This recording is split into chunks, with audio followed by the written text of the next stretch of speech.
Hi there, this is Ranjit and I have the Samsung Galaxy E5 with me, and in this video we'll be doing the unboxing and have a first look at this device. And this is the Indian retail packaging, and we have regional SIM locking on this device like most other Samsung devices these days.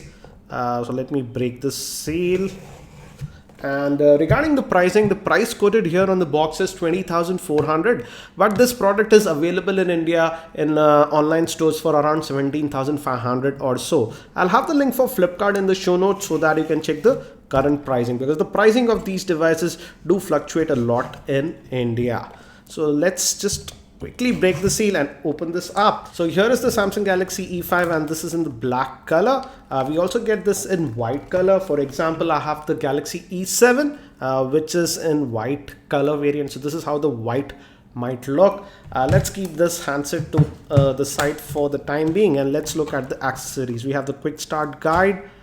We also have in-ear style headphones with buttons to adjust the volume and also a button to take or end calls. So that's nice. We also have extra ear tips, power brick, which I believe is a 1.5 ampere, not a 2 amp. It's a 1.55 ampere power brick, which is again Samsung branded, and a USB cable. And there is also the SIM ejector tool, which you use to put in the nano SIMs used in this device. So let's keep these things to the side and look at the device itself.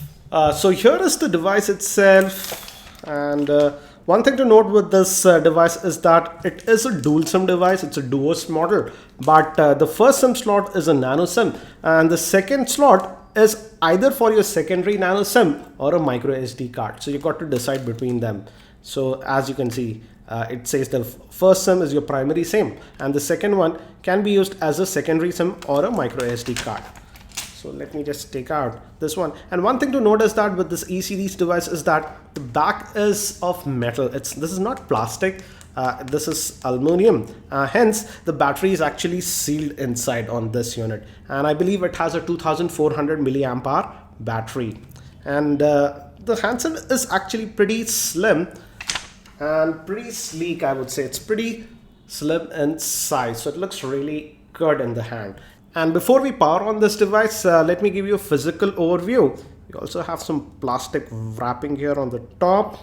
Again, one thing to note is that only the back is made up of metal. Again, these bezels, etc., still are plastic. These are not made up of metal. If you want metal, then you got to look at the Galaxy A series. In the A series, even this are actually made up of metal. But anyways, on the top we have the secondary microphone, and here we have the power on off button. Again, the first slot, that is for your secondary SIM or your micro SD card slot, and this is for your main SIM slot. On the bottom we have the main microphone, the 3.5mm headphone jack, micro USB slot that will be used for charging this device, and on this end we just have the volume rocker. Moving towards the back, we have the main speaker, 8 megapixel rear facing camera, LED flash, Samsung branding. The front facing camera is supposed to be a 5 megapixel shooter. So let's just power on this device. And the battery, as I told you, is a 2400 milliamp hour battery, which is again sealed inside. The back cannot be opened on this device. And it's fairly light, I would say. So it feels actually pretty nice in the hand. To give you an idea, I also have the Samsung Galaxy A3. This sports a 4.5-inch screen.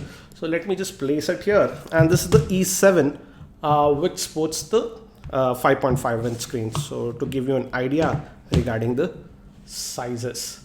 So let me just quickly now just set this up and we'll continue. And it quickly connected to my Wi-Fi network, but one thing to note is that it just supports the 2.4 GHz band, not the 5 GHz band like the Samsung Galaxy A5 series did. So let's just continue quickly. I'll just quickly set this up. So it's set up, and let's adjust the brightness. And one thing to note is that this device also does not have any auto brightness sensor. So you got to manually adjust the brightness, but we have a mode for outdoors. If you use the device outdoors, you got to toggle this and it puts it on extreme brightness like this. This is at the outdoor mode. but we don't get any auto brightness sensor on this. That's the same case even with its elder brother, that is the E7. Both of them don't have any auto brightness sensor on them. So this is the default theme that we get, and we still have that flipboard if you go towards the left. Let me use this gesture, and yes, we do also have themes even on this E5. Let's look at the Android version, and again this is familiar. I like to use the tab view, and if we go to system and about the device, as you can see, it comes with the Android version 4.4.4, which is KitKat. Regarding internal storage, good thing is that it comes with 16 gigs of internal storage, but let's see how much do we get out of that. And out of that 16 gigs of internal storage, you get 11.29 gigabytes, and you can also add a micro SD card up to 64 GB is supported. So regarding storage, I would say it's pretty decent, but let me again show you regarding the brightness. If you go to the display and settings, if you go to the brightness, there is no auto brightness option on this device, but we have other options like smart stay, so that is nice. And we can also adjust the screen mode to AMOLED cinema or AMOLED photo. So it's nice to see that Samsung has provided those options at least. And we also have this gesture. You can use this 2-finger gesture to access all these modes. Another thing to notice is that we even have the multi-window and the ultra power saving mode on this device. So that's really nice. So let me just get out and let's look at the apps that are pre-installed. There are some Samsung specific apps, and we also have FM radio, so that's nice. And we also have Flipboard, and we have this voice recorder and studio. So not a lot of bloatware. There is some, for example, we have that Flipboard, but apart from that, we don't have a lot of bloatware, so that's nice. And let's fire up the web browser on this, and this will be the first time that we'll be accessing it. And this is the default keyboard that we get, and we have the number row also. And another thing I have to say, the device feels very comfortable in the hand. It's very light due to this aluminum metal body. The feel of the device is very good. It feels very light, I would say. Let's go to the full desktop view. And if you notice, again, it's loading it very quickly. Again, pinch to zoom is also pretty responsive. And regarding RAM, it has 1.5 gigs of RAM. And if you notice, pinch to zoom, etc. is also pretty good.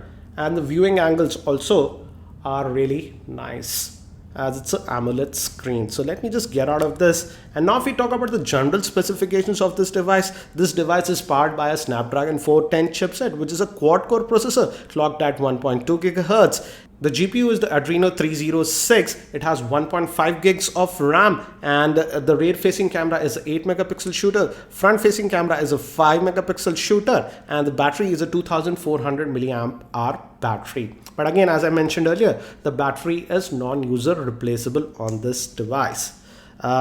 So it is handling this pretty well. Touch, though it still runs that TouchWiz, and we have that Flipboard, which is quite irritating, but you can disable it. Let's do that. I generally like to disable it. You can just disable it like this.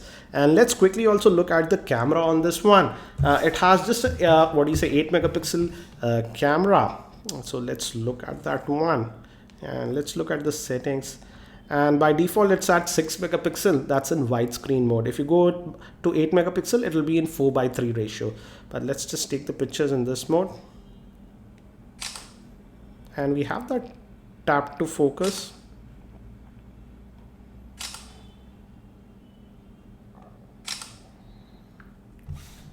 And let's look at the pictures. They look okay, but not the sharpest I have seen. Again, I will be testing the camera a lot more when I do my full review with this device. So that's it for now for this very quick unboxing and first looks at the Samsung Galaxy E5. If you have any specific questions around this device, do post them in the YouTube comments and I'll try to include them in my review. Thanks for watching. This is Ranjit and I hope to see you in my next video.